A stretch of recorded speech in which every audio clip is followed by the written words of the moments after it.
Filmlərin ilk səhnələri bəzən bütün məğzi açır, gizlinləri göstərir. İlk səhnədən tamaşaçının diqqətini çəkmək hər filmə nəsib olmasa da, bəzi rejissorlarımız bunu bacarıblar. Bu video Azərbaycan Kinematoqrafçılar İttifaqının dəstəyi ilə çəkilir.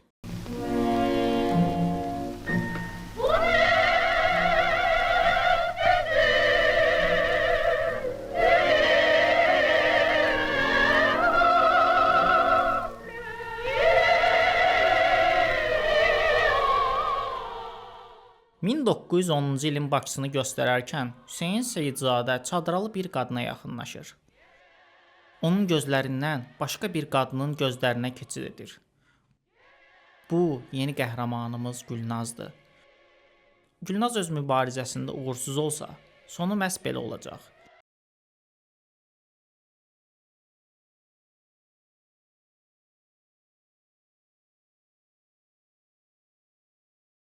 Keçmiş və gələcək bir kəsmə ilə çatdırılır. Keçmiş və gələcək. Yaxın planda başqa bir qadın.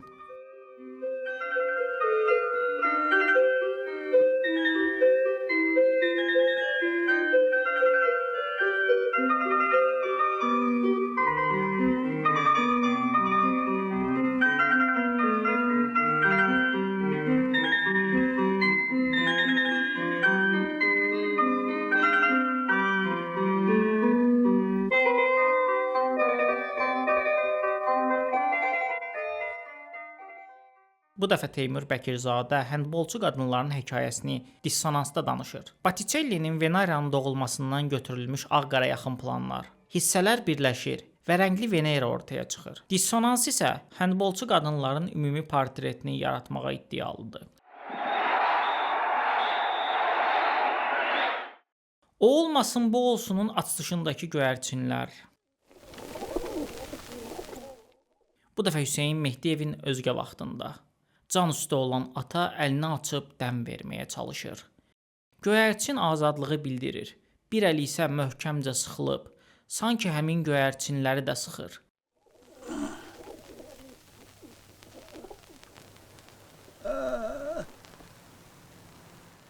Ata və qızın münasibətindən bəhs edən filmdə əsas konfliktin nə olduğu buradan üzə çıxır.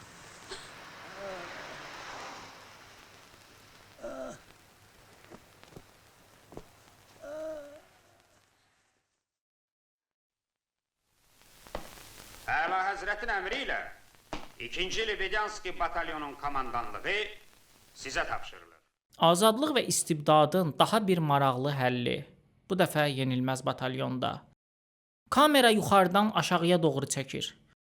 Düz qarşısında isə Çar Rusiyasının gerbi. Azərbaycanda uzaq və sakit Zakatala adlı bir şəhər var. Addımlayan rütbəli şəxs düz tacın altında dayanır. Hekayənin Çar Rusiyası ilə ona qarşı çıxanlar arasında olduğu aydınlaşır.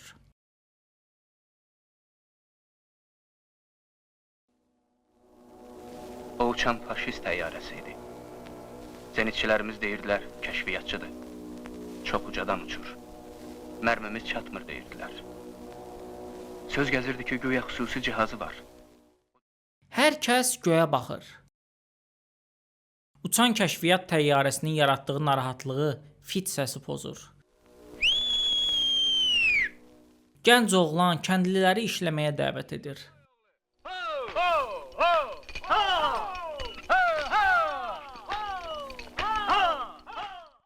Müharibə olsa da, axı həyat davam etməlidir. Tütək səsində işlənəcək müharibənin qeyri-müəyyənliyi və gündəlik həyatın davam etməli olduğu faktı ilk səhnədə çatdırılır. Əvvəl gərək birdən-birə çoxlu isti su tökməyəsən. Yoxsa yumru-yumru olub bərkiyəcək. Müharibə təkcə qeyri-müəyyənliyi gətirmir ki, bir kişi yapışqan hazırlayır və başqalarına da üsulunu başa salır. Həm də əvvəl asanlıqla tapılan şeylər müşkülə dönür. Bu elə bir şey deyil. Bu ki bizim Cəbiş müəllimdir. Onun işini həyat yoldaşının çığırtısı yarı qoyur. Cəbiş tez qaçır. Sonra ekranda görünən iki qadın Cəbişin situasiyasını izah edir. Arvadla bacara bilmir. Məktəbdə də bu kişinin işi çox ağırdır. Axı orada 2 nəfərin işini aparır. Həm fizikadan dərs verir, həm də ki kimyadan. Ancaq buna ehtiyac yoxdur. Hekayə yəqin ki, Cəbiş, onun arvadı və Cəbişin kimya bacarıqları haqqındadır. Amma yapışdırmanı yapışdıracaq.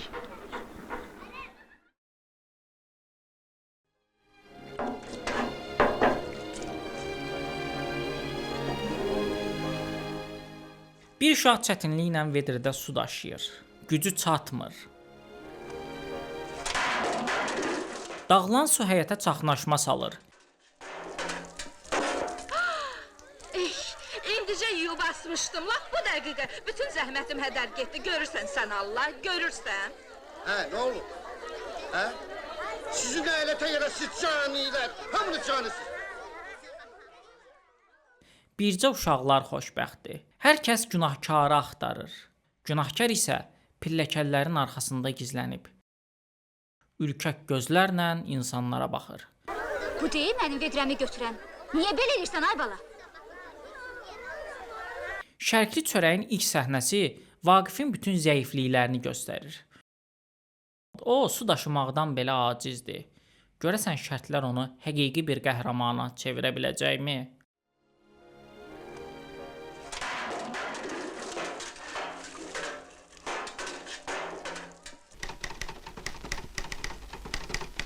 Təvəllüdünüz 1931. Şeyx rəis olmazdan qabaq nə ilə məşğul idiniz? İdmanla. İstintaqda isə vizuallığın yerini dialoq tutur. Dindirilən şəxslə müstəntiq arasında söhbətdən həm qəhrəmanı tanıyır, həm də onun nədə günahlandırıldığını öyrənirik. Bəs necə olub ki, birdən-birə siz Şeyx rəis olmusunuz?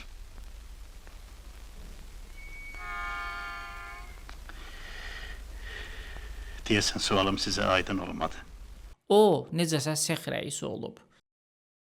Kimin bu sexi ona tövsiyə etdiyini isə xatırlamır. Soruşuram, necə olub ki, istehsalatdan, iqtisadiyyatdan xəbəriniz olmadığı halda sex rəisi olmusunuz? Ərzə yazmışam, qəbul edilir.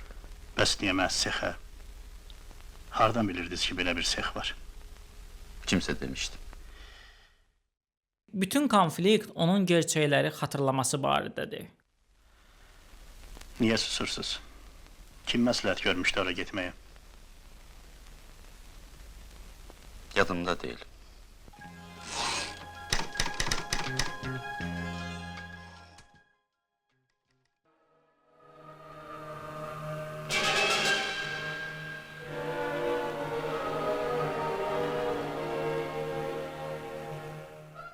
Ən faciəvi başlanğıclardan biri isə Fəryaddadır. Rejissorlar Xocalıya aid məşhur kadrların oxşarını yaradıblar. Şiraqcan, bu türkləri nə qədər qırırsan, tutarmır ki, qutarmır. Canları möhkəmdir it uşağının. Burada məsələni daha da ürək ağrıdıcı edən Xocalı sakinlərinin iştirak etməsidir. Bu hazırdır. Gedək. Ölülər arasında tapılan əskər əsir götürülür. Dedim də sənə dözümlüdürlər. O kimdir? Bu insanların başına hansı faciə gəlib? Sağ qalan insanın taleyi necə olacaq? Fəryad bütün sualları ilk səhnədəcə verir və cavablar üçün səbirli olmağımızı istəyir.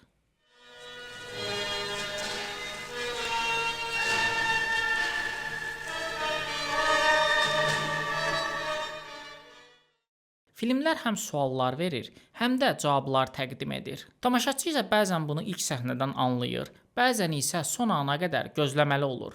Biz bu dəfə ilk səhnələrə nəzər saldıq. Növbəti videolarımızda isə başqa incə məqamlara toxunacağıq.